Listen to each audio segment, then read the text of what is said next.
The town of Dry Creek was carved out of dust, sweat, and stubbornness.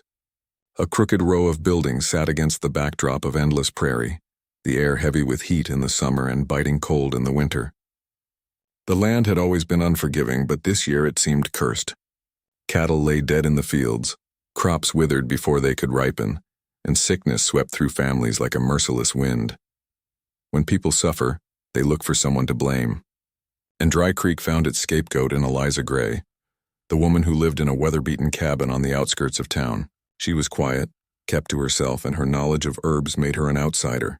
The townsfolk whispered she spoke to the wind, that her garden grew green when theirs turned brown. Those whispers soon turned to venom. One Sunday morning, the preacher's voice boomed from the pulpit of the little white church. His face flushed with fervor, his fist struck the Bible so hard the wood of the lectern shook. "This drought, this sickness, this rot, it is no accident.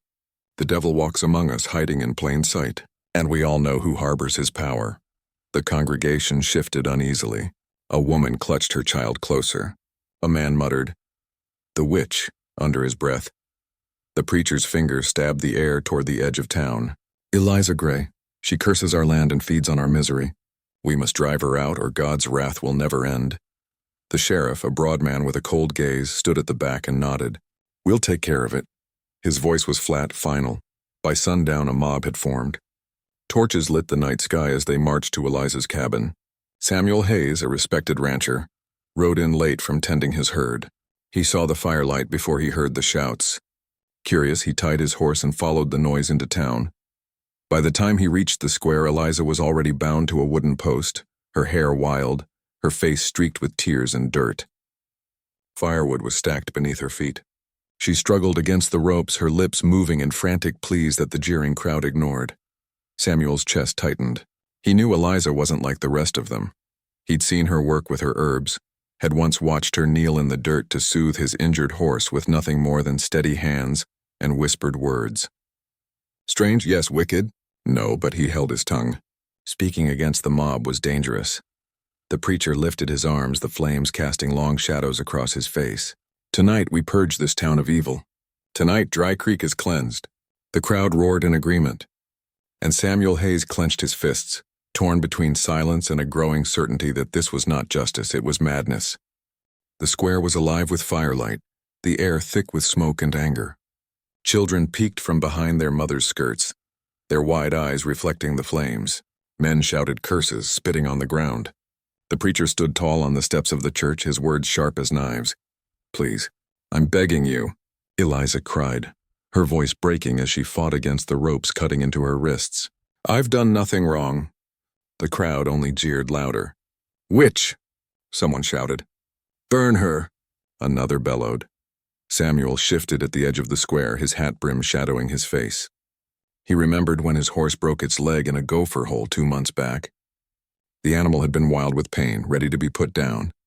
But Eliza had appeared from the brush, kneeling beside the beast. She'd pressed her hands to the wound, mixing a poultice from herbs she carried in a pouch. Her voice had been calm, steady, soothing both man and horse alike. Within weeks, the horse had healed. That memory now warred against the fiery accusations filling the square.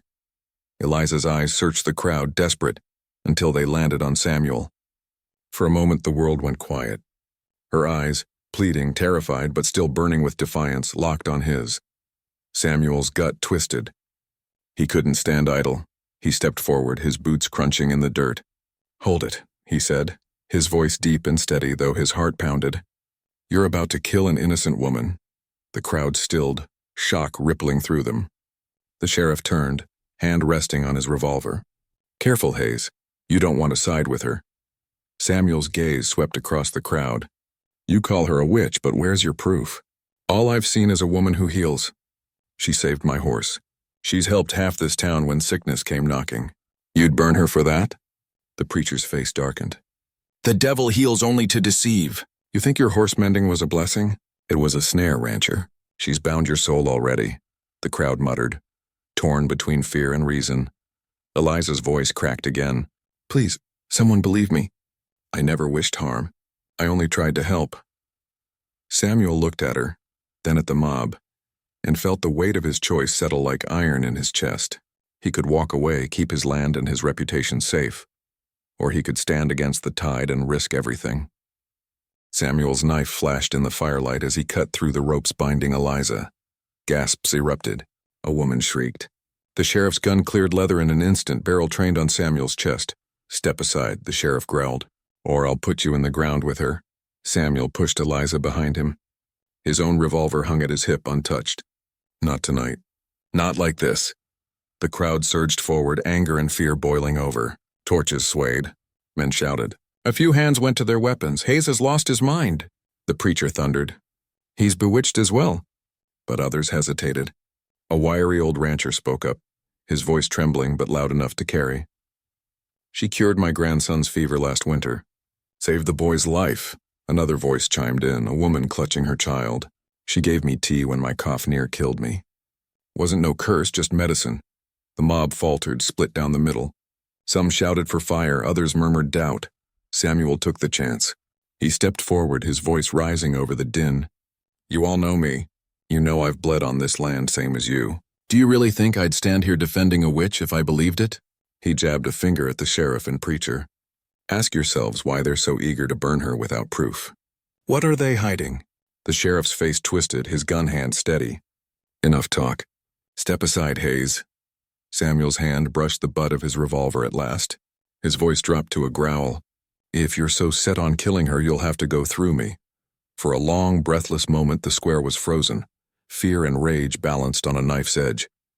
Then slowly the first torch lowered, then another. The mob's roar dimmed to a nervous murmur. The sheriff's finger twitched on the trigger, but he saw the crowd slipping from his grasp. With a curse, he holstered his gun. The preacher hissed warnings of damnation, but his words no longer carried the same fire. Samuel guided Eliza away, his arm steady around her trembling shoulders. He didn't look back as the crowd parted before them. For tonight at least, she was safe. Samuel's ranch was a quiet refuge compared to the town's chaos. The wide plains stretched under endless sky, and the steady rhythm of cattle and horses dulled the sharp edges of fear. In the safety of his home, Eliza sat by the fire, her hands trembling as she sipped water. "You've painted a target on your back," she whispered. Samuel shrugged. "Wouldn't be the first time I stood against fools. But tell me straight, are you what they say?" Her eyes flashed with hurt. "Do you really need to ask?" "No," he admitted. "But I reckon it's fair you get the chance to answer." So she told him. Her mother had been a healer back east, passing down knowledge of roots and herbs, teas and poultices. People called it medicine, until they needed someone to blame. Then they called it witchcraft. Eliza had fled west, hoping for a fresh start. Days turned into weeks. Samuel watched her tend to the sick, soothe a fevered child, heal a ranch hand's festering wound. Slowly, whispers spread. She was no witch, only skilled in ways others didn't understand. Then came the discovery. Samuel's men found dead cattle by the creek, their mouths stained black. Eliza knelt beside the water, sniffed and grimaced. "This isn't nature. Someone poisoned it." The truth hit Samuel like a blow. If the land was poisoned, the preacher's sermons and the sheriff's accusations weren't about God's wrath. They were a smokescreen. Someone wanted fear. Someone wanted control. The pieces clicked into place. With the ranchers ruined, their land would be cheap. The sheriff and preacher stood to gain everything. Samuel gathered proof. Tainted water, poisoned feed, men willing to speak out. With Eliza at his side, he marched back into Dry Creek. The saloon was packed, tension humming like a live wire. Samuel slammed a canteen of black water on the bar. "Here's your curse," he said. "Poison, not witchcraft. And it came from your leaders." Gasps filled the room. All eyes turned to the sheriff and preacher. The preacher sputtered scripture. The sheriff reached for his gun, but this time the town was no longer with them. The sheriff and preacher were dragged into the street, their power shattered. Some called for the gallows, others for exile. Whatever their fate, their grip on Dry Creek was broken forever. The townsfolk turned to Eliza, shame heavy in their eyes. Mothers who had shouted for her burning now asked for forgiveness. Men who had thrown stones now lowered their heads. Eliza's voice was soft but steady. "Fear blinded you. I can't forget what you almost did, but I can forgive, if you'll let me stay and teach you." And so she did. Over time, she became the healer of Dry Creek. She taught women how to brew teas for fever, men how to clean wounds without whiskey, and children how to respect the land. Slowly, suspicion gave way to gratitude. Samuel stayed by her side. What began as protection grew into friendship, and friendship into something deeper. Nights on the porch stretched long, filled with quiet laughter and unspoken promises. One evening, as the sun bled gold over the plains, Samuel walked with Eliza through the town square. No torches burned this time, no ropes bound her hands. Instead, townsfolk nodded in respect. Some smiled. Samuel tipped his hat, his hand brushing Eliza's. She smiled back, her eyes shining, not with fear, but with hope. Dry Creek had been a town nearly lost to fear, but it found its way back through truth and courage, and the story of the rancher who saved the so-called witch would live on, whispered in saloons and campfires, a legend of the Wild West. Because sometimes, all it takes to change the course of a town's history is one man refusing to look away when someone cries, "Please, I'm begging you."